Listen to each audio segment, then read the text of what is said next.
Oi meninas, boa tarde para você que vai assistir depois. Bom dia, boa noite, que bom ter vocês aqui novamente nessa segunda aula da nossa jornada Mães Proféticas. Estou muito animada para a nossa aula de hoje, pois sei que o tema vai falar diretamente aos corações de muitas de nós. Como lidar com as birras e o mau comportamento dos nossos filhos.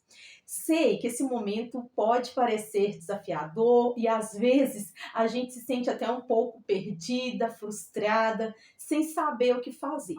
Mas eu estou aqui para dizer que estamos juntas nessa. Vamos entender melhor o que está por trás desses comportamentos e o mais importante, você vai aprender hoje, no final dessa aula, ferramentas práticas para lidar com tudo isso de uma forma mais tranquila e mais empática, ok? Mas antes da gente continuar, quero te pedir uma gentileza de se inscrever aqui no canal, caso você ainda não seja inscrita.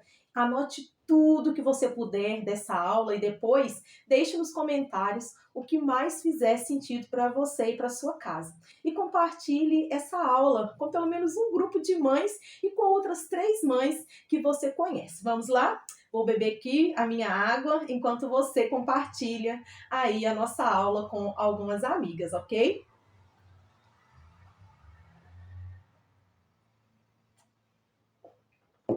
Muito bem!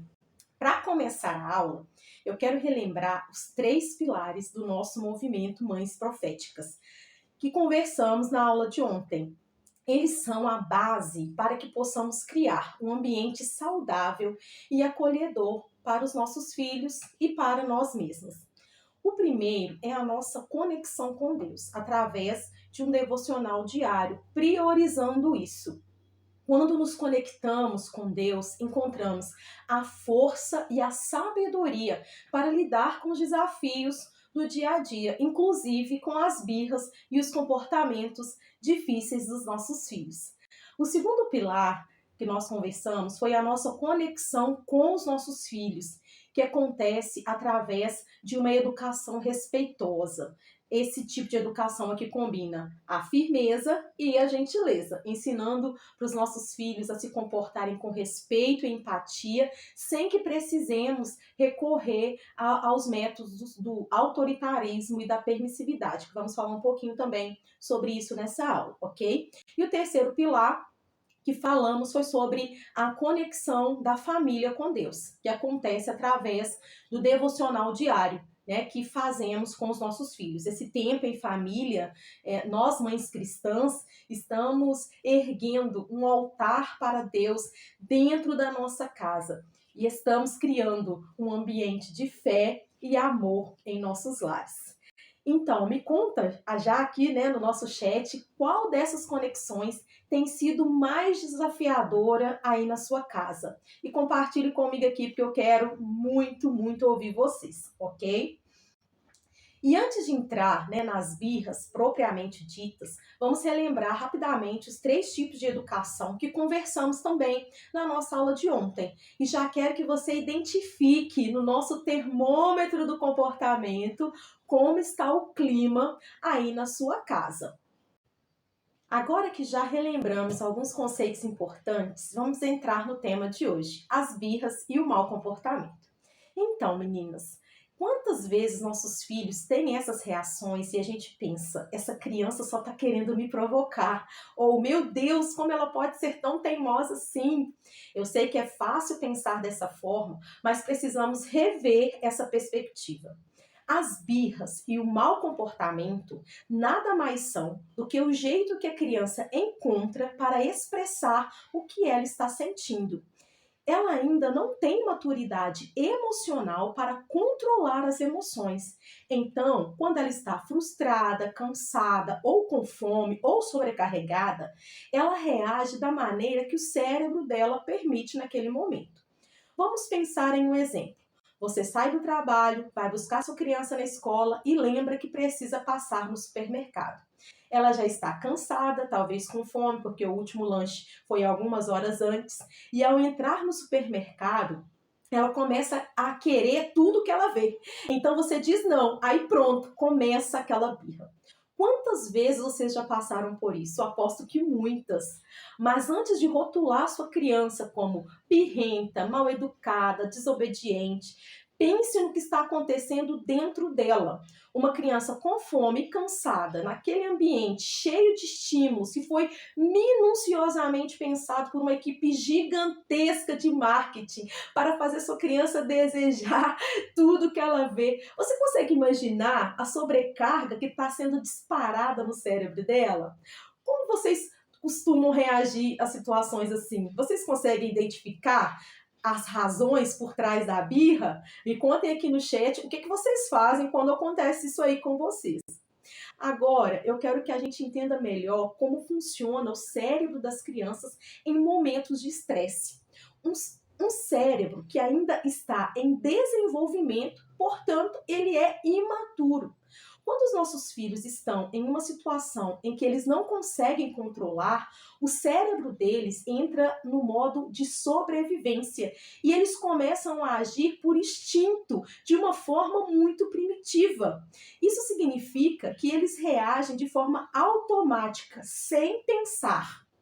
É como quando a gente leva um susto. A gente não para e pensa, assustei, vou gritar. Não, a gente não pensa assim, a gente simplesmente grita. Por quê? Porque é um reflexo automático.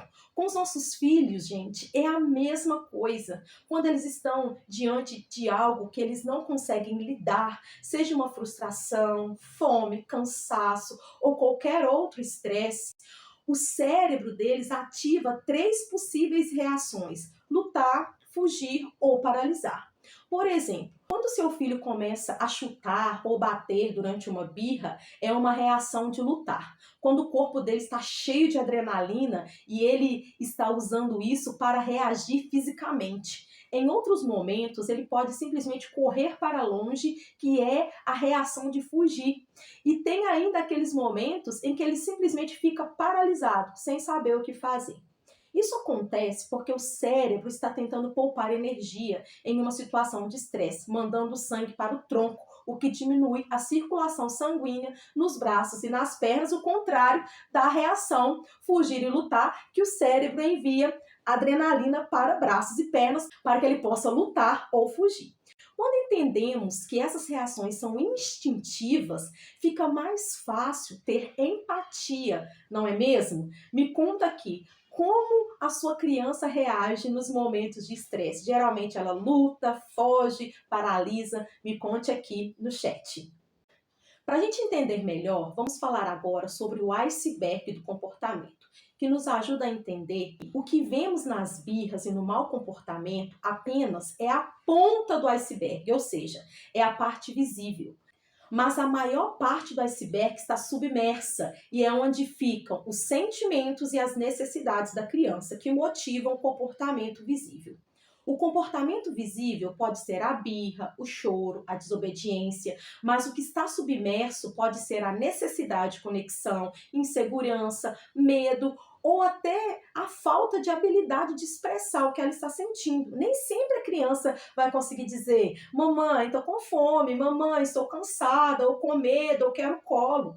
Por exemplo, se seu filho está tendo uma birra porque não quer parar de brincar, ao invés de você simplesmente repreendê-lo, tente entender o que está por trás. Talvez ele esteja frustrado por não querer interromper algo que ele gosta. Ao compreender isso, você pode validar o sentimento dele e ajudar nessa transição, né, para que ela aconteça de uma forma mais suave, dizendo algo do tipo: filho, filha, eu sei que você está frustrado ou com raiva porque você quer brincar mais um pouco, mas agora é hora de ir embora. Fazendo isso com firmeza e com gentileza. Experimente fazer isso aí na sua casa.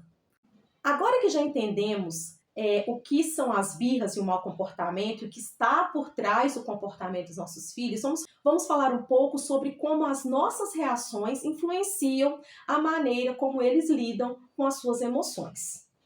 Quando reagimos com gritos e punições, estamos ativando o cérebro primitivo da nossa criança. Esse cérebro interpreta a situação como um perigo. Isso faz com que a criança reaja de forma instintiva, sem pensar. O cérebro dela entra em um modo de sobrevivência, onde ela pode reagir de 3 formas principais: lutar, fugir ou paralisar.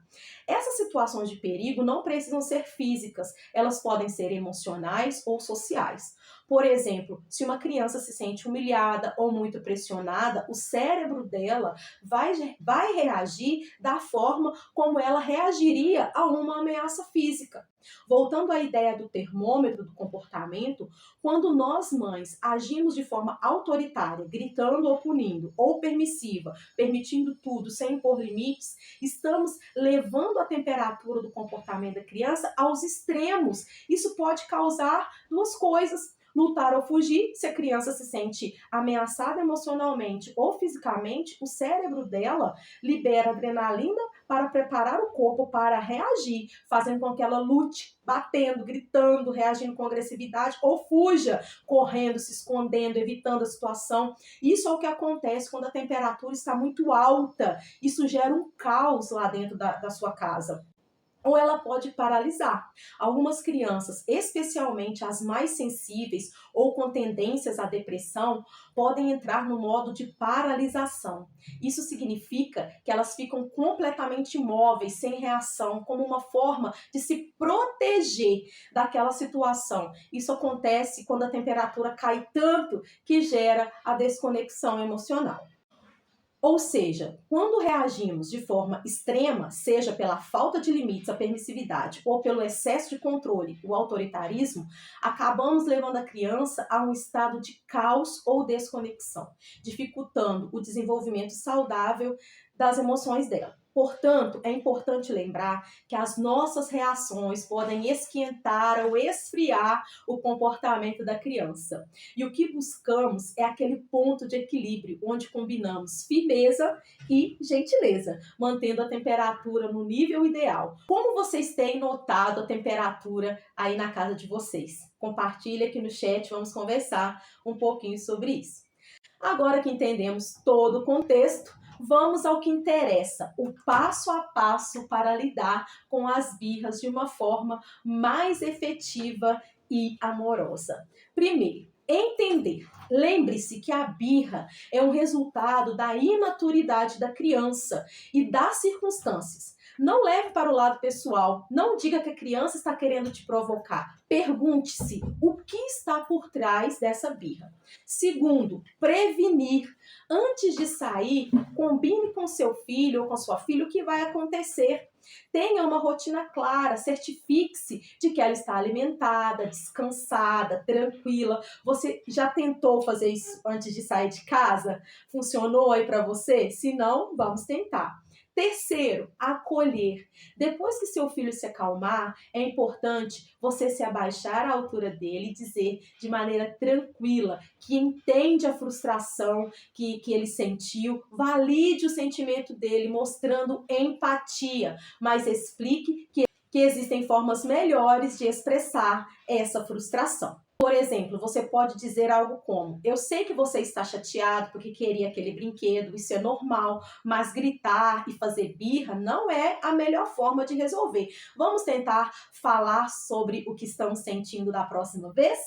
Além disso, é essencial manter a sua decisão. Se você disser não para algo, permaneça firme nessa resposta, mesmo que a criança chore ou faça birra. Se você ceder, seu filho vai aprender que consegue o que ele quer usando a birra como estratégia. Isso reforça o comportamento indesejado. Lembre-se, a firmeza com gentileza é a chave para ensinar seus filhos a lidar com as emoções de forma saudável. Então, meninas, vamos ficando por aqui com a nossa segunda aula, lembrando que todas nós estamos nessa jornada juntas. A maternidade é cheia de desafios, mas também é uma oportunidade incrível de crescimento, tanto para nós quanto para os nossos filhos. Cada birra é uma chance de ensiná-los a lidar com as emoções e de nos aproximarmos deles de uma forma mais profunda.